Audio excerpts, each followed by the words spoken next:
Curry ఏంట్రా బాబు ఇంత టేస్టీగా వండేసింది ఈసారి మా వైఫ్ అయితే మటుకి.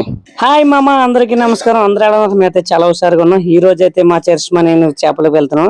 అంటే మార్కెట్కి వెళ్ళాం. మార్కెట్ లోకి వెళ్ళిన తర్వాత ఈవిడ మాకంటే ఆవిడ ఫోన్ బిజీ ఎక్కువైపోయింది. సరే అని చెప్పి ఇక్కడ మనకు చేపలు నచ్చలేదని వేరే ఆవిడ దగ్గరికి వెళ్ళాం.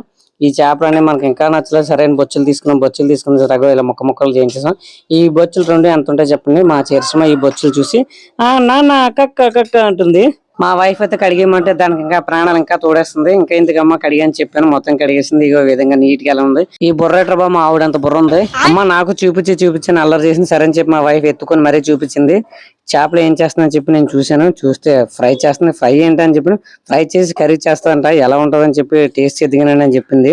సరే అని చెప్పి మనం వెయిట్ చేసాం. ఇలాగా కొత్తిమీర వేసి ఫుల్ గా మనకి గ్యాస్ట్రిక్ అయ్యి వచ్చాలని చెప్పి మసాలా బాగా దంచేసింది. దంచేసి చేపలు వేసి చిన్న చింతపండు పులిపేసి ఫ్రైగా టైట్ గా మంచిగా చాలా టేస్టీగా కనిపిస్తుంది. చూస్తుంటే తినేయాలనిపిస్తుంది.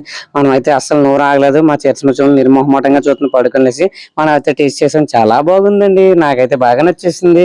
మా చర్చ తిని అంటే చాలా సేపటికి తర్వాత తిన్నది. మన వీడియోగా నచ్చినట్టయితే మరొక వీడియోతో మేము ముందుకు వస్తాం. లైక్ చేసి సబ్స్క్రైబ్ కట్టండి.